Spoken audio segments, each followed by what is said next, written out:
नमस्ते। मैं राजेंद्र कुमार, सह आचार्य राजनीति विज्ञान, राजकीय कला महाविद्यालय सीकर।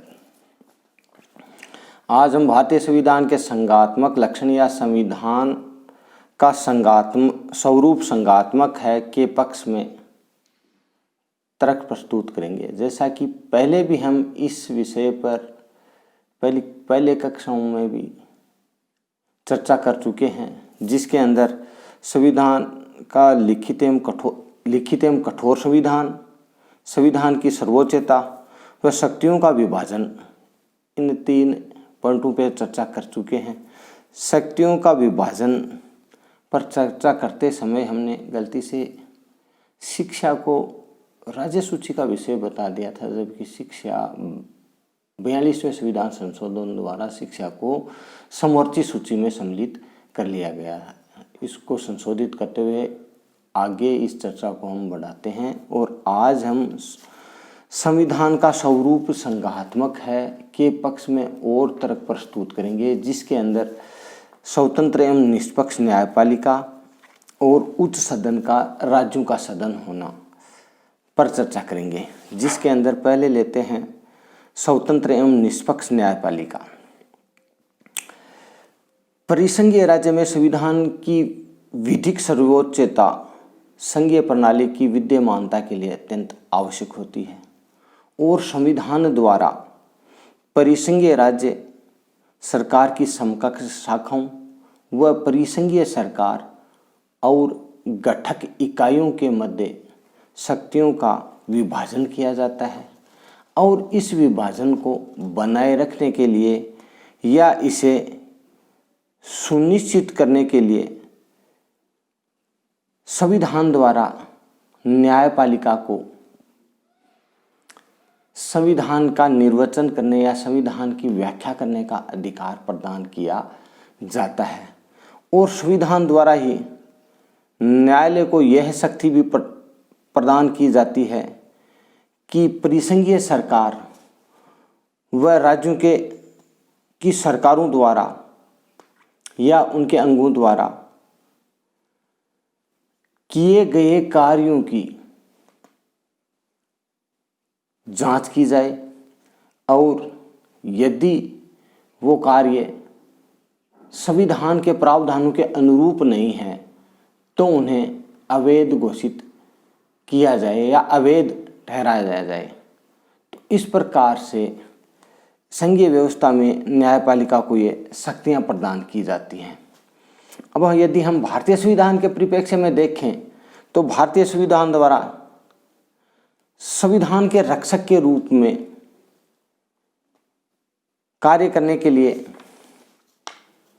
एक स्वतंत्र व निष्पक्ष न्यायपालिका की व्यवस्था की गई है, जिसके अंदर उच्चतम न्यायालय व राज्यों के उच्च न्यायालयों की व्यवस्था की गई है और इन न्यायालयों को यह अधिकार दिया गया है कि वे संविधान की व्याख्या करें, निर्वचन करें और संघीय सरकार व गठक इकाइयों की सरकारों द्वारा किए गए कार्यों की जांच करें और यदि वो कार्य संवैधानिक प्रावधानों के अनुरूप नहीं हैं तो उन्हें अवैध घोषित करें, अविधिमान्य घोषित करें। इस प्रकार से भारतीय संविधान के द्वारा एक स्वतंत्र व निष्पक्ष न्यायपालिका की व्यवस्था की गई है। आगे है उच्च सदन का राज्यों का सदन होना। उच्च सदन का राज्यों का सदन होना संघात्मक व्यवस्था में सामान्यतः द्विसदनीय विधानमंडल की व्यवस्था की जाती है, जिसके अंदर उच्च सदन राज्यों का प्रतिनिधित्व करने वाला सदन होता है या राज्यों के अधिकारों की रक्षा करने वाला सदन होता है। भारतीय संविधान के अंदर भी या भारतीय संविधान द्वारा भी द्विसदनीय विधानमंडल की व्यवस्था की गई है, जिसमें एक लोकसभा है और एक राज्यसभा। एक सदन जिसको हम लोकसभा के नाम से पुकारते हैं, दूसरा सदन जिसे हम राज्यसभा के नाम से पुकारते हैं।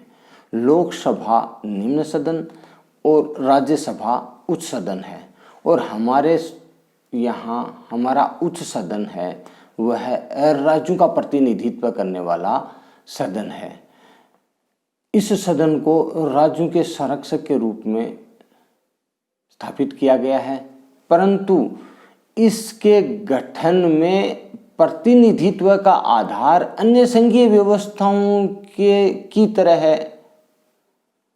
राज्यों के समानता के सिद्धांत को न अपना करके प्रतिनिधित्व का आधार जनसंख्या को या जनसंख्या के आधार पर प्रतिनिधित्व राज्यों को प्रतिनिधित्व प्रदान किया गया है। तो इस तरह से यदि देखें तो संविधान के उपयुक्त प्रावधानों के आधार पर यह कहा जा सकता है कि हमारे संविधान द्वारा जिस राजनीतिक प्रणाली को अपनाया गया है उसके अंदर सभी पर संघीय प्रावधानों को पूरी तरह से लागू किया गया है, और यह दिखाने के लिए किसी विशेष प्रयत्न की आवश्यकता नहीं है। हमारा संविधान अपने देश की सर्वोच्च विधि है, और संघ और राज्य सरकारें व उनके विभिन्न अंग संविधान से ही प्राधिकार प्राप्त करते हैं। राज्य संघ से विलग नहीं हो सकते हैं, अर्थात राज्यों को संघ से अलग होने का अधिकार नहीं प्रदान किया गया है। संघ और राज्य सरकारों के बीच विधायी और प्रशासनिक शक्तियों का विभाजन किया गया है।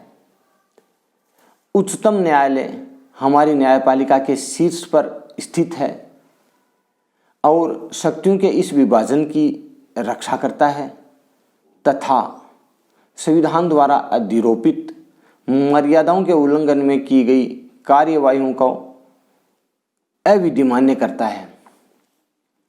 उच्चतम न्यायालय की इस अधिकारिता की सहायता वह व्यक्ति भी ले सकता है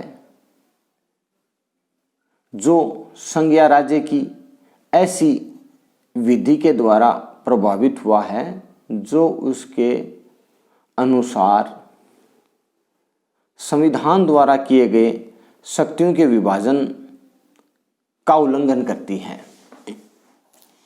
संघ और राज्य स्वयं इस शक्ति का लाभ उठाकर संविधान के अनुच्छेद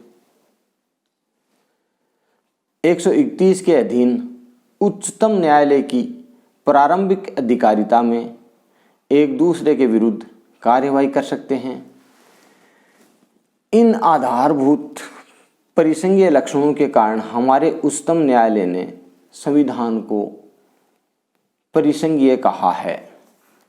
धन्यवाद।